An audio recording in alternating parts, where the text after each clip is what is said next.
Next Amitbhai જણાવશે. પહેલા તો અમિતભાઈ તમારો ખૂબ ખૂબ આભાર કે આવો first time life time experience છે. આ મારા માટે જીવનનો પ્રથમ એવો પ્રસંગ છે કે જેમાં હું આવી પેનલમાં બેઠો છું અને આ બધા વિચારો શેર કરું છું. અત્યાર સુધી મારા લાઈફનો પણ આ પહેલો એક્સપિરિયન્સ છે. આપણે બધા જ પહેલા એક્સપિરિયન્સ વાળા બેઠા છીએ.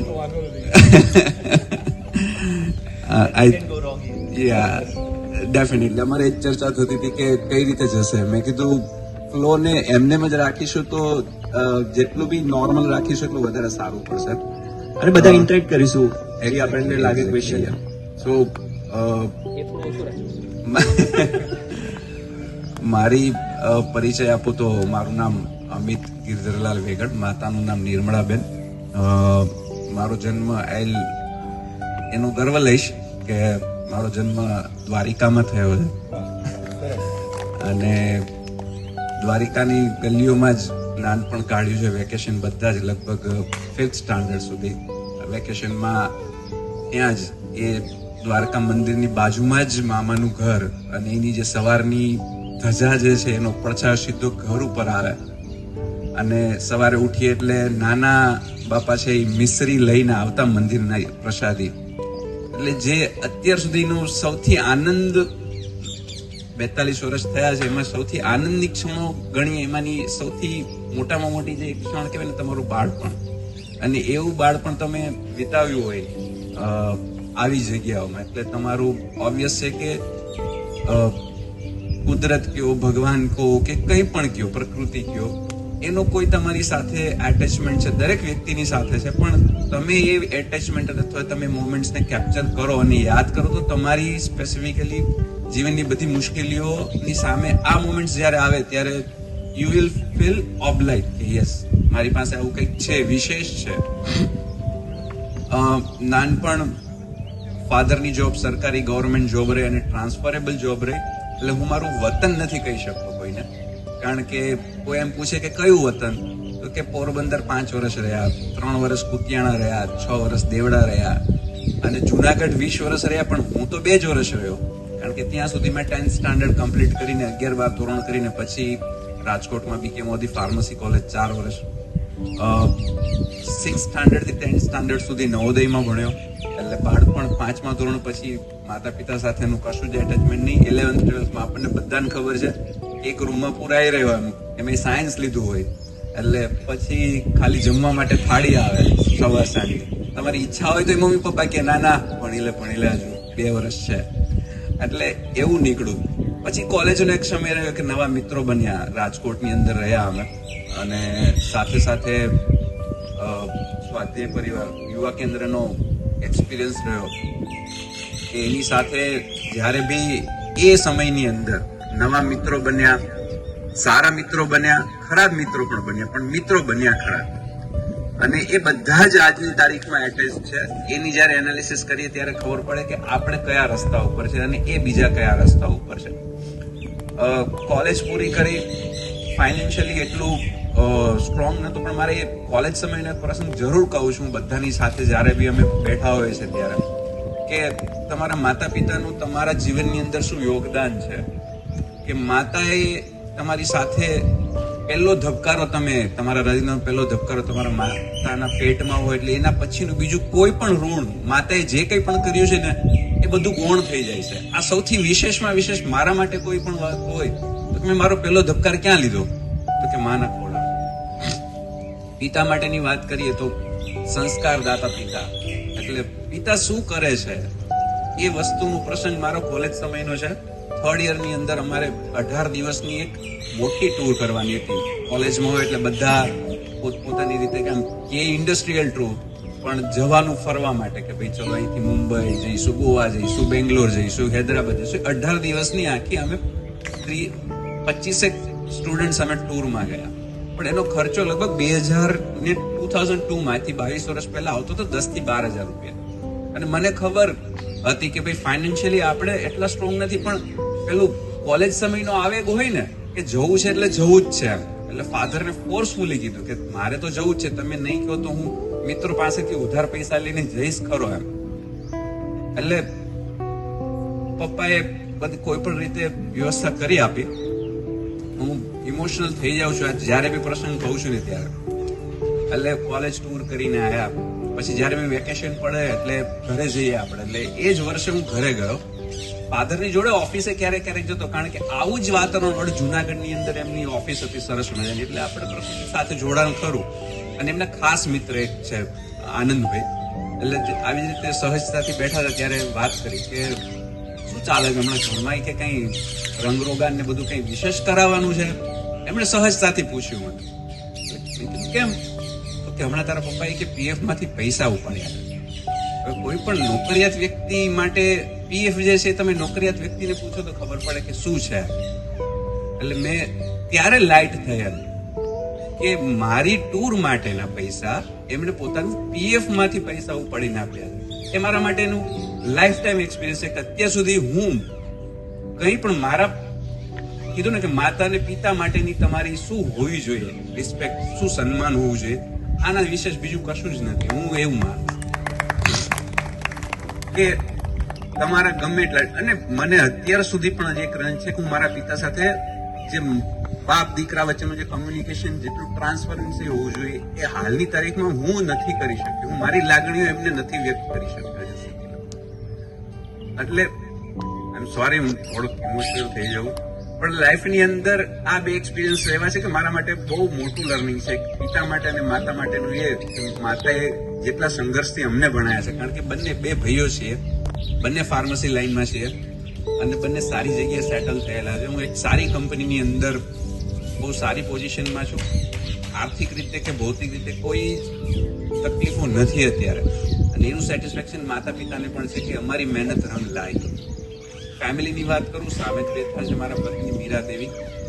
હું દેવી કહીને જ બોલાવું છે, કારણ કે મારા સસરા એનું નામ મીરા દેવી જ રાખ્યું છે.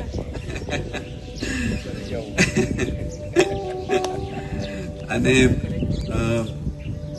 બે બાળકો છે, દિગીશા અને દર્શ. બંને લુવાડીઓમાં ભણે છે.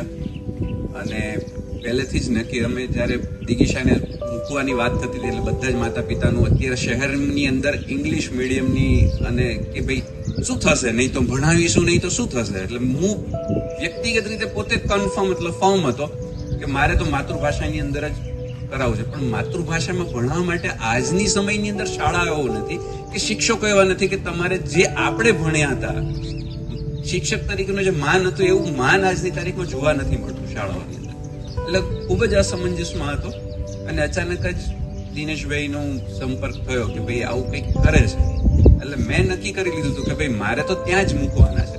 પણ ઘરમાં સાસુ સસરા બીજો બધો જે સમાજ હોય એમ કે ત્યાં મૂકીને શું કરશો, એમ છોકરાઓનું શું, આમ સર્ટિફિકેટ નહીં મળે તમને, પછી પાસ થશે પછી શું, નોકરીનું શું, ધંધાનું શું.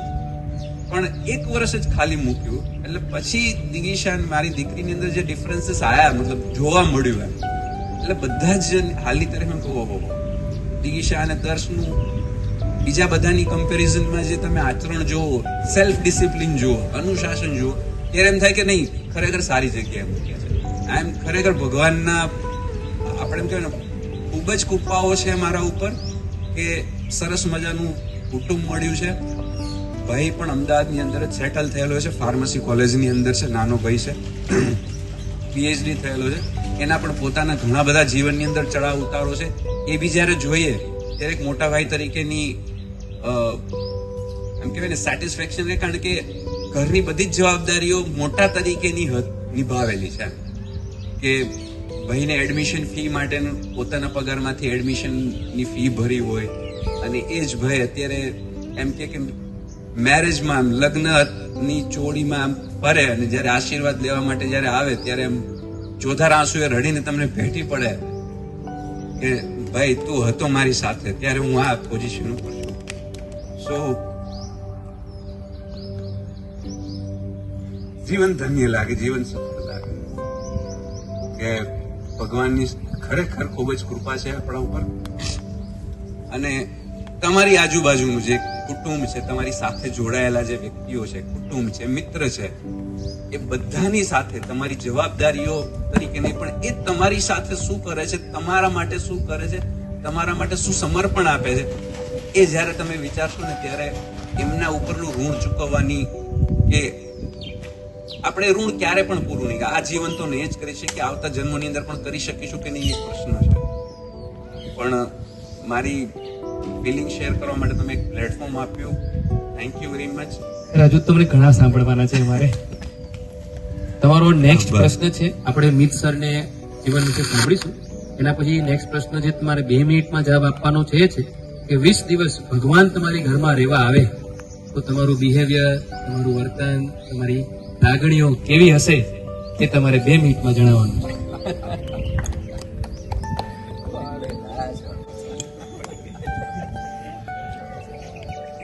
હેલો એવરીવન, મારું નામ આયુષી સેવક છે અને અમિત સર મારા શિક્ષક રહ્યા છે. અમિત સર અને મીત સર, એમની સાથેથી હું ભણી છું.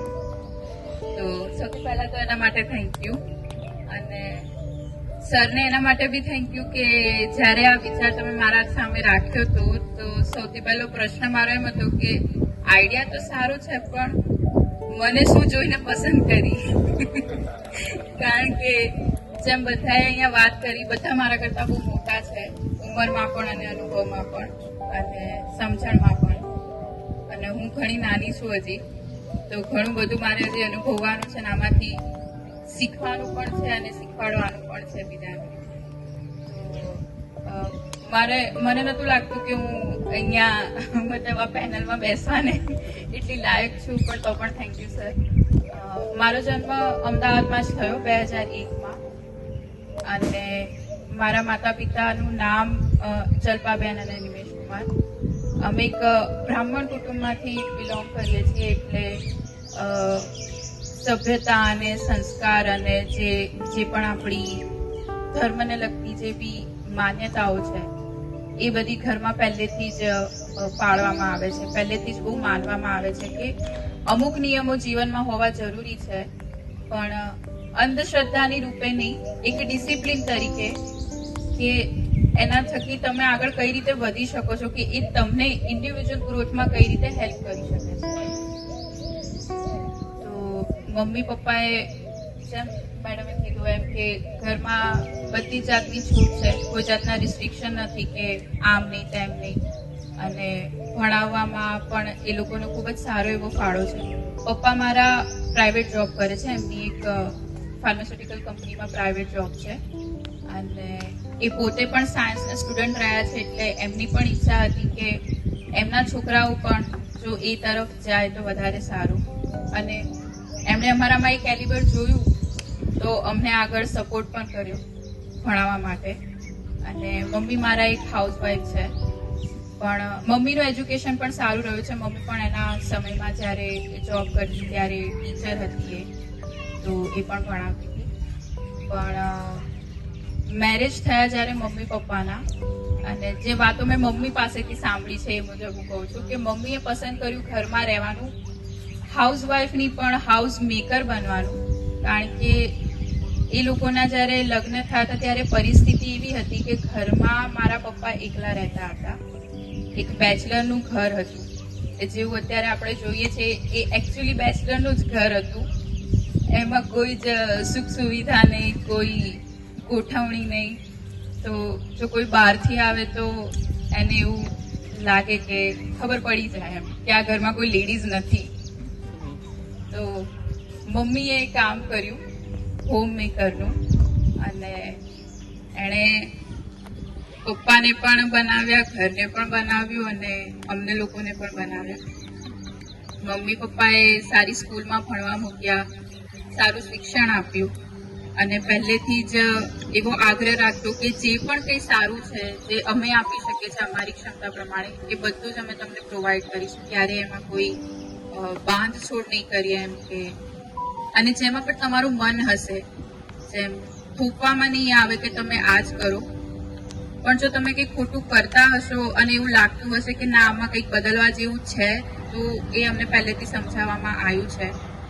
પણ એનો મતલબ એવું બી નથી કે એમણે એમની ઈચ્છાઓ ફોર્સફુલી થોપી છે, જે આગળ જઈને સમજાયું. કદાચ એ વખતે એવું લાગતું હશે કે મારા મમ્મી પપ્પા પણ બીજાના મમ્મી પપ્પાની જેમ જ કરે છે કે જે એમની ઈચ્છાઓ હજુ રહી ગઈ એ મારા છોકરાઓ પૂરા કરશે. પણ જ્યારે એમનું કહેલું માની અને એ જગ્યા પર આપણે પહોંચીએ ત્યારે એમ થાય કે ના સારું જ કર્યું કે માની લીધું, નહીં તો જો આપણે જાતે કરવા જાત તો આનાથી વધારે સારું આપણે બીજું કશું ના કરી શકે. તો થેન્ક્સ ટુ ધેમ. મારો એક નાનો ભાઈ છે, એ કોલેજ એન્જિનિયરિંગના ફર્સ્ટ યરમાં છે.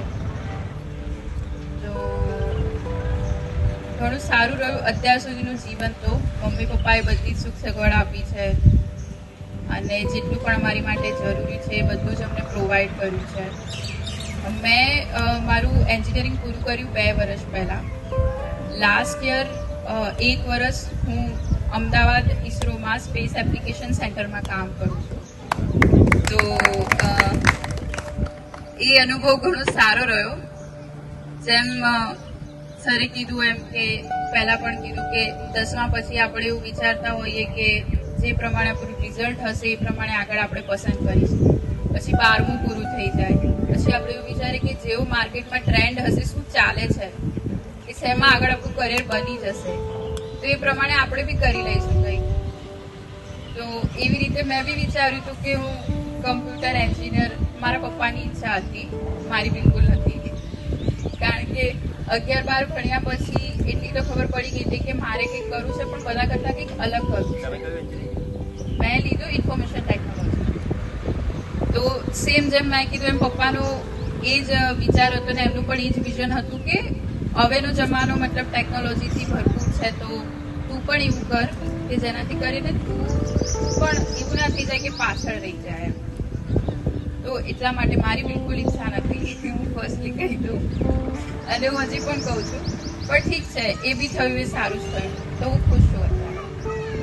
અને લાસ્ટ યર મારું ત્યાં આગળ જે ટ્રેનિંગમાં હું જોડાઈ ઇસરોમાં ઘણો સારો અનુભવ રહ્યો મારો. અને ખરેખર પછી એમ થયું કે ના હવે આપણે કંઈક કરી રહ્યા છે જીવનમાં, કે હવે મમ્મી પપ્પાના પડછાયાથી અલગ પડીને હું મારી જાતે કંઈક કરી રહી છું. તો એ વાતનો મને ખૂબ જ આનંદ હતો. કારણ કે અત્યાર સુધી કંઈ પણ કર્યું, એજ્યુકેશન હોય કે બાળપણ હોય કે કંઈ પણ હોય, તો એમાં મમ્મી પપ્પા તો હોય જ. કારણ કે એમનો સપોર્ટ હોય જ, એમનું માર્ગદર્શન હોય જ. અને સપોઝ આપણે એ લોકો ના હોય તો બી આપણે હંમેશા એક વસ્તુ રાખીએ કે મમ્મી પપ્પાને પૂછી જોવું આમાં શું કરવું જોઈએ, કઈ રીતે કરવું, હું અહીંયા જઉં કે ના જઉં, મારે અહીંયા કરવું જોઈએ કે ના કરવું જોઈએ. તો એ પહેલેથી રહ્યું હતું. ત્યાં ગયા પછી મને એમ થયું કે ના ઇન્ડિવિજ્યુઅલી પણ હું કંઈક છું, એ ઓળખ મને ત્યાં આગળ મળી. અને ઘણા બધા સારા સારા લોકો સાથે મુલાકાત થઈ, એમના વિશે જાણ્યું, એમના જીવન વિશે જાણ્યું. તો એટલી તો ખબર પડી કે અત્યાર સુધી જે કંઈ પણ મને મળ્યું છે એ સૌથી શ્રેષ્ઠ મળ્યું છે. મતલબ હજી બી હું આમાંથી ભૂલો કાઢતી હોઉં છું અને પહેલાં પણ કાઢતી હતી, પણ હવે એ સમજણ આવવા લાગી છે કે જે કંઈ પણ થાય સારા માટે જ થાય છે, એ એમને નથી કહેવામાં આવતું. ભલે તમને એ સિચ્યુએશનમાં એ ખરાબ લાગતું હોય છે, પણ ઠીક છે.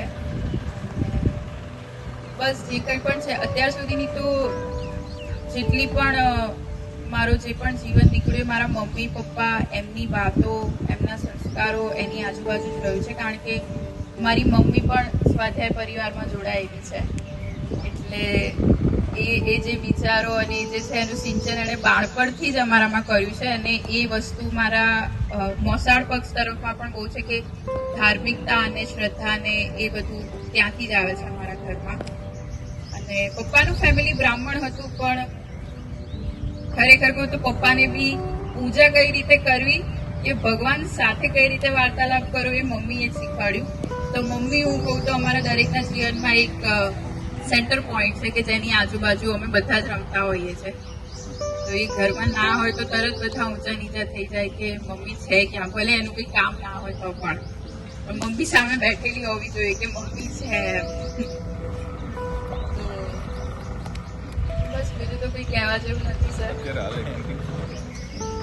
હું સર એકચ્યુઅલી જોડાયેલી છું જેમની સાથે હું કામ કરતી હતી, સાયન્ટિસ્ટ સાથે. તો જે પ્રોજેક્ટ પર અમે લોકો કામ કરતા હતા એમાં અમારે રિસર્ચ પેપર જે બનાવવાના હોય છે, એ જે પણ અમે આગળ કંઈ નવું ઇનોવેશન કરીએ છીએ એના ઉપર હું કામ કરી રહી છું, એને લખી રહી છું કે મેં શું પણ શીખ્યું અને શું પણ કર્યું.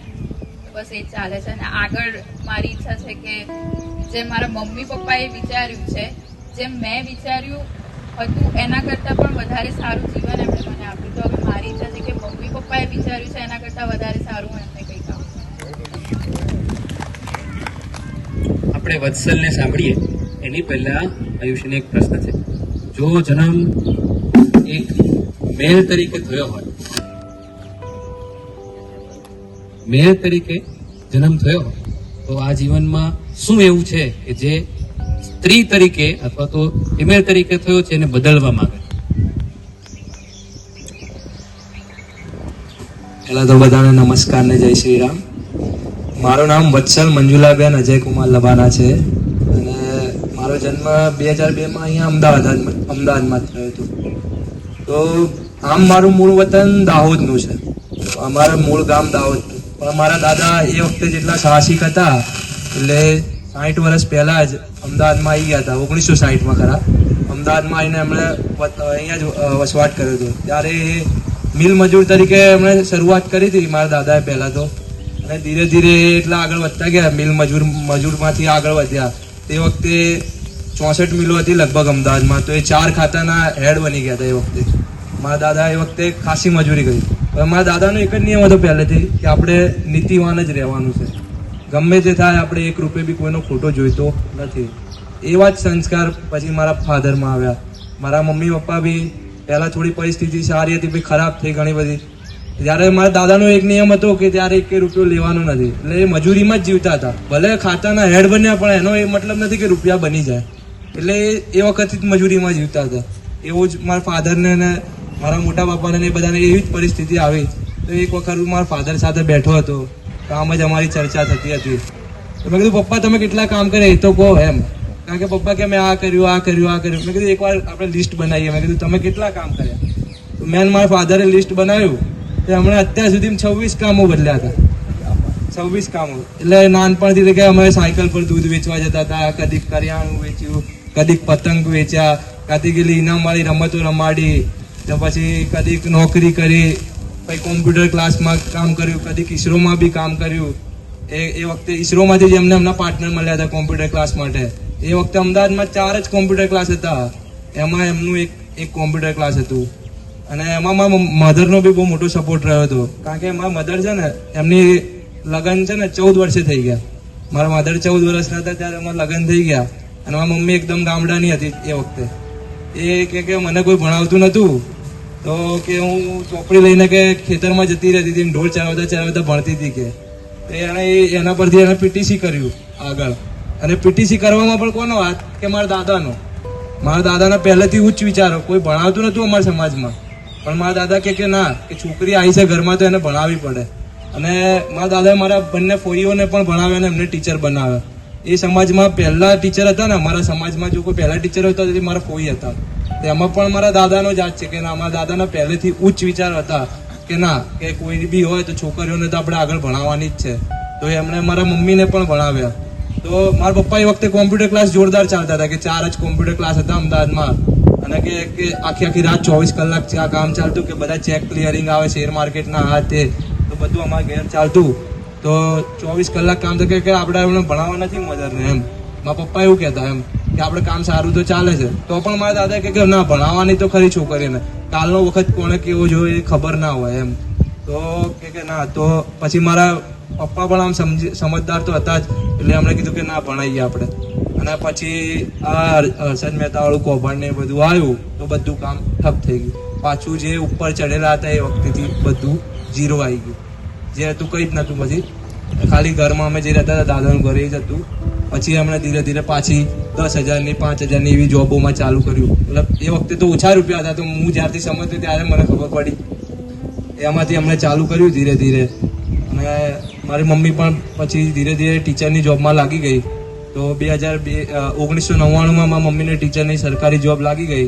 પણ એ વખતે બી મમ્મીને શું કે શહેરમાં નથી મળતી જોબ, એટલે એલું જિલ્લા ભરે લગભગ. તો એમાં ખેડા જિલ્લામાં માતરમાં એમને જોબ લાગી. તો ત્યારે કોઈ સુવિધા નથી. તો મારા મમ્મીએ બી બહુ સ્ટ્રગલ કર્યો છે પહેલેથી જ, કે 6 સાધન સવારમાં બદલીને જવાનું. 3:30 વાગે રોજે સવારે ઉઠી જાય, બધાનું ખાવાનું બનાવે, બધાનું કામ કરે, બધું પતાવીને પછી જોબે જાય. અને એના માટે બી 6 વાહન બદલવાના. એ બી નક્કી ના હોય કે શટલમાં 5 રૂપિયામાં જવાનું, 1 રૂપિયો બચતો તો 1 કિલોમીટર ચાલીને જવાનું, પછી ત્યાંથી બસ પકડવાની, ત્યાંથી કોઈ ટેમ્પાવાળાને ઊભા રાખીને પછી એમાં જવાનું. એવા 55 કિલોમીટર દૂર છે માત્ર મારા ઘરથી, તો કે એવા 6 સાધન એ વખતમાં બદલીને જવાના 99 ને 2000ની સાલમાં. તો એણે બહુ મજૂરી કરી. પછી મારો જન્મ થયો 2002ની સાલમાં. મારી એક સિસ્ટર બી છે, એનો બોર્ન 1994માં છે. એણે BDS કરી લીધું છે અને એ બી MBBS માઇક માર્ક માટે રહી ગઈ હતી. અને એના અત્યારે તો વેલ સેટ ફેમિલી છે. અમારા જીજાજી પોતે સર્જન છે, તો હવે તો એ બધી રીતે સેટલ છે. પણ એ બી 1 માર્ક માટે MBBSમાં રહી ગઈ હતી. પછી એને BDS કર્યું હતું આગળ. પછી 2002માં મારો જન્મ થયો. પણ ત્યારે બી આ જ હતું કે બધાને ફૂલ મજૂરી કરવાની હતી. મારા મમ્મીને આટલી દૂર જોબ હતી. એ મને શું કરે કે બીજા ઘરે મૂકીને જાય એમ. એટલે મમ્મી મને કહે ક્યારેક હસતા કહે કે તું તો 5 ઘરે ફરીને મોટો થયો છે એમ. એ રીતના મને ધીરે ધીરે એમણે ઉછેર્યો, મોટો કર્યો. અને પહેલેથી મમ્મી પપ્પાના મારા જીવનમાં બહુ મોટો ફરક રહ્યો છે. કારણ કે જેટલું બી મને શીખવા મળ્યું છે ને, એમના બેમાંથી જ શીખવા મળ્યું. ક્યારેક હું મમ્મી પપ્પાને કહું કે તમે બહુ સંઘર્ષ કર્યો, તો કે આ સંઘર્ષ ના હોય, કે તમને ખબર જ ના હોય કે જયારે જીવન ચાલતું હોય ને ચાલતું જ જાય એમ. કે અમે જીવતા ગયા અને જીવન ચાલતું ગયું, કે એને સંઘર્ષ ના કહી શકો એમ તમે. તો કે સારું એમ. એટલે કે અમારું જીવન તો મસ્ત જ રહ્યું છે. કે અમે એ વખતે કે એક રૂમમાં ઊંઘતા હતા અને ચેક ઉપર ઊંઘી જતા હતા, એ જીવન અમને તો વધારે સારું લાગે છે કે અત્યારે કરતા. કે એ રીતના વાત થાય મારી. એ રીતના એમણે ધીરે ધીરે ભાઈ મને મોટો કર્યો. અને પહેલેથી અમારો બેકગ્રાઉન્ડ એલું RSS ફેમિલીમાં હતું. મારા ફાધર પહેલા RSSમાં હતા, અત્યારે બી છે જ. એ મને ફિક્સ જ હોય અમારું કે રાતે ઊંઘો ને એટલે એક કોઈ પણ વાર્તા કહેવાની, એના વગર હું બી ના ઊંઘું અને એ બી મને કહે જ. એટલે એ રીતના હું મોટો થયો. એટલે મને શિવાજીની ને મહાભારતની ને બધી વાર્તા મને પહેલેથી મારા પપ્પા પહેલેથી જ એના વગર ઊંઘું જ નહીં. એ રીતના મને વાર્તાઓ કહેતા. પછી અને હું મારા બધી ચોઈસને એ લોકો કહેતા, જે દિશામાં સાચું ગાઈડન્સ આપવાનું એ આપતા જાય અને મને બધી રીતના સપોર્ટ કરતા જાય. તો મેં કીધું કે હું ટ્યુશન નહીં જઉં, મારે તો રમવું છે. હું સ્કૂલે આવીને પછી રમવાનું જ કામ કરીશ, મારે કોઈ ટ્યુશન કરવું નહીં. તમારે ભણવાનું છે તો હું ભણી લઈશ ખરા, એ હું મારી રીતે જોઈ લઈશ. તો કે તાર ભણવું તું ભણી લેતો હોય તો અમારે ટ્યુશન તને નહીં કરાવું. તો ભાઈ મેં કીધું ના, હું નહીં કરું. તો પછી મેં કીધું 10મા સુધી હું ટ્યુશન ગયો જ નથી. પછી તો પણ મારા ફ્રેન્ડ્સ સર્કલ સારું હતું, મારા ટીચરો એટલા સારા હતા. હું 9મા 10મામાં SB કાપડિયા સાઈબાગ હતો 10મા ધોરણ સુધી. તો એ 9મું 10મું છે ને એ ગવર્મેન્ટ છે, અમારે SB કાપડિયામાં જ છે પણ ગવર્મેન્ટ છે. એટલે મારું 9મું 10મું લગભગ 3000 રૂપિયામાં પતી ગયું. તો એમાં બી હું ટ્યુશન નહોતો ગયો અને 10મામાં મારા લગભગ 92% આવ્યા. પછી આગળ મેં LNમાં લીધું, ત્યાં મને સારા શિક્ષકો મળ્યા, અમિત સર છે, બીજા સાહેબો, એમનું સારું ગાઈડન્સ મળ્યું. ત્યારે બી મને આમ થોડું એવું લાગતું હતું કે યારું બહુ અઘરું પડે છે એમ. કારણ કે માતા પિતાની થોડી એક્સપેક્ટેશનો કે યાર 92% થોડું આવડતું હશે. પણ અહીંયા આવીએ તો આખો ડ્રાસ્ટિકલી ચેન્જ આવી કે 10માંથી 11મું એટલે બહુ મોટો કૂદકો આવી જાય. પછી ધીરે ધીરે એડેપ્ટ થયો, પછી ધીરે ધીરે ભણ્યો. પછી મારું નીટમાં થોડો સારો સ્કોર હોય એટલે MBBSમાં મને હિંમતનગર એડમિશન મળ્યું. અને અત્યારે હું ફાઇનલ યર MBBSમાં ભણું છું. અને સૌથી મોટો ચેન્જ આવ્યો ને તો મારો કોલેજમાં આવીને પછી. ઘરમાં તો ખરો જ, પણ કોલેજમાં બી કહેવાય ને બધા જાતના મિત્રો મળે. એકદમ ફૂલ શોખવાળા બી મળે, આધ્યાત્મિક બી મળે, અને સારા સંસ્કારોવાળા બી મળે, અને ખરાબ સંસ્કારોવાળા બી મળે. હવે આમાં આપણા મિત્રોના સર્કલમાં બધા જ લોકો હશે, પણ આપણે કઈ બાજુ વાળું એ ત્યાંથી મને શીખ્યું. ત્યાં મને એક મિત્ર મળ્યો હતો, એનાથી હું સ્વાધ્યાય પરિવારમાં જોડાયો અમારા કોલેજમાં. અને ત્યાં અત્યારે બી રેગ્યુલર વિડીયો કેન્દ્ર અને યુવા કેન્દ્રમાં મારે જવાનું થાય જ મંગળ બુધ. અને એનાથી જ મને જે કૃતજ્ઞતાનો ભાવ છે, દાદાજીએ કીધું એમ કૃતજ્ઞતાનો ભાવ અને ત્રિકાળ સંધ્યા એના આધારે હું કરું છું. તો જે શક્તિદાન, સ્મૃતિદાન અને શાંતિદાન છે એ માટે ભગવાનનો આભાર માનીએ છીએ આપણે. એ મને દાદાજી થ્રુ શીખવા મળ્યું. અને એનાથી આપણે રેગ્યુલર ઈશ શ્રદ્ધા પર ભરોસો રહે. અને પહેલાથી અમારા ઘરમાં તો એવું જ ચાલે છે કે જ્યારે પણ કોઈ બી કામ હોય તો કે ભગવાન પૂરું પાડી જ દેવાનો છે. જો એવો જ એક અનુભવ કહું, એવા તો ઘણા અનુભવ છે અમારા ઘરમાં. તો કે મારા બેનના મેરેજ હતા, તો પૈસાનું એટલું બધું સેટિંગ નહોતું કે મેરેજ તો કરવાના જ હતા, તો પૈસાનું એટલું બધું સેટિંગ નહોતું કે એટલું સારી રીતના ખર્ચો થઈ. કારણ કે સામે બી ફેમિલી સારી હતી, સર્જન હતા, કે થોડુંક કંઈક કરીએ એમ. તો એવા વખતે નોટબંધી આવી ગઈ. નોટબંધીમાં બધા સામેથી પૈસા આપી ગયા કે લો સાચવો, અને એનાથી આખા લગન નીકળી ગયા. બોલો, આટલું મોટું તો ભગવાન આમ બધું આવું તો ઘણી બધી વાર થયું છે કે ભગવાને બધા કામ પાર પાડ્યા છે. અને અમારી ફેમિલીમાં એ ચાલે જ છે કે ઠાકર કરે એ ઠીક, પછી સાની બીક, એમ એ ચાલે જ છે. પછી મને થોડો લખવાનો શોખ થયો. મને પેલા શેર માર્કેટનો બી શોખ થયો 12મું પત્યું એટલે. તો પપ્પા કે ચાલ તું એ બી ટ્રાય કરી લે. પપ્પાએ મને મૂડી આપી, એમાંય કર્યું, થોડું પ્રોફિટ થયો. આજે પછી ભણવાનું ચાલુ થયું, એ મૂક્યું. એ કવિતા લખવાનો શોખ થયો તો કે એ બી તું લખ. તો મેં અત્યારે 100 જેટલી કવિતા મારી જાતે લખી દીધી. તો પપ્પા કે ચાલ એકવાર તું ડોક્ટર લગાવી દે આગળ, પછી કે તારી બુક પાર પાડીશું આપણે. એમાં બી અમને સપોર્ટ કર્યો. પછી આગળ ભણતો ગયો તો એમાં 3rd યરમાં આવ્યો MBBS માં. તો હવે કે મને એવી ઈચ્છા થઈ કે મારે 12 જ્યોતિર્લિંગ કરવા છે, એમ બધે ફરવું છે. તો બધા હવે મારા જીજાજીને બધા કે હવે MBBS માં છે કે ભણવાનું કર ને. તો પપ્પાને મારા પર વિશ્વાસ છે કે ના, કે તું કરી લઈશ એમ. તો કે તને તારા પર વિશ્વાસ હોય તો મને બી તારા પર વિશ્વાસ છે, એમ પપ્પાએ મને એમ કીધું. તો પપ્પા કે તું ફર, તારે જ્યાં ફરવું હોય. તો કે હું બી આવીશ તારા જોડે, કે એમ. અને પપ્પા મમ્મી આજ સુધી કે બહાર નતા નીકળ્યા, અને આના અસર થોડે ધીમે બહાર ફરતા થયા. મમ્મી કે આ સુધી મેં ડાકોરનું મંદિર નતું જોયું. તો કે હવે ધીરે બધે હમણાં 4-5 વર્ષથી લાસ્ટમાં પરિસ્થિતિ થોડી એવી થઈ, પછી એ ફરતી થઈ. તો કે હવે છોકરો કે અમને ફરાવે છે, તો મને બી આનંદ થાય. તો આ વર્ષે જો હમણાં મેં છેલ્લું રામેશ્વરમ જ્યોતિર્લિંગ કર્યું, એ મારું 8મું જ્યોતિર્લિંગ હતું આ એક જ વર્ષમાં. તો એમાં મારા મધર ફાધરનો બહુ ખૂબ જ સપોર્ટ છે, અને કે આગળ બી અને જ્યાં જે કરવું હોય અમે સપોર્ટ કરીશું. પણ એ જ છે, સીધી લાઈન તમને બતાવે છે, એ બસ એના પર ચાલતું રહેવાનું. અને હું બી કદી મારા મમ્મી પપ્પાની વિરુદ્ધ નથી જતો. એમણે કીધું હા તો બસ એ હા, કારણ કે એમણે એ કીધા પહેલા એમણે 10 વાર વિચાર્યું તો જ એ કંઈક વસ્તુ બોલ્યા હોય. અને એમણે આપણા માટે કદી ખોટું વિચાર્યું નથી ને ફૂલ જ સપોર્ટ કર્યો છે.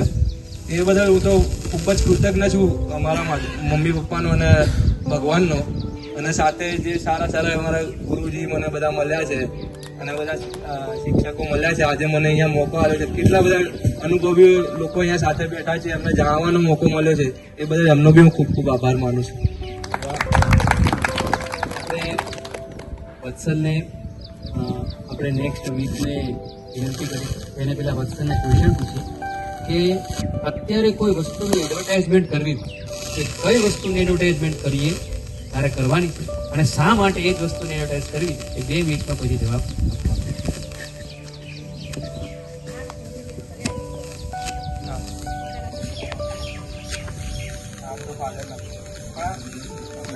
આમ તો એ તો હવે અત્યારે તમને સપોર્ટ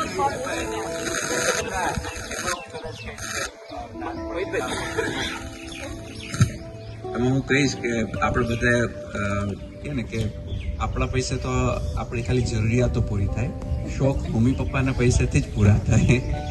અને એમાં એક હજુ વસ્તુ એડ કરીશ કે હું પણ મારા ફાધરને એટલી મદદ કરવાનું તત્પર હોઉં જ છું.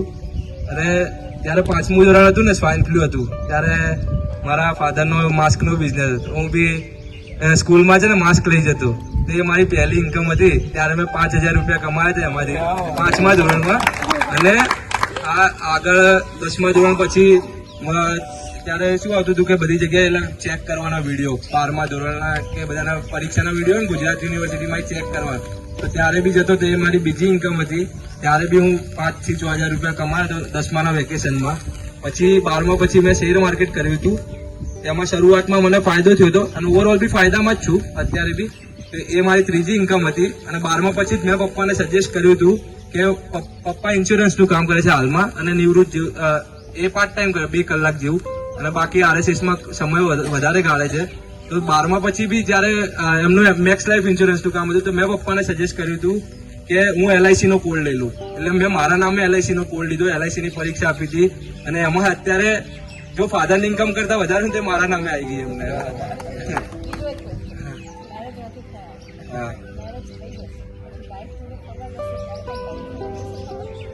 એમ આપણે એ તો કેવી જગ્યા છે, બંનેને સાથે લઈ શકાય અને બંનેને જુદા જુદી 2 અલગ રીતે બી કરી શકાય, એમ એ રીતના છે. લઈ જવાના.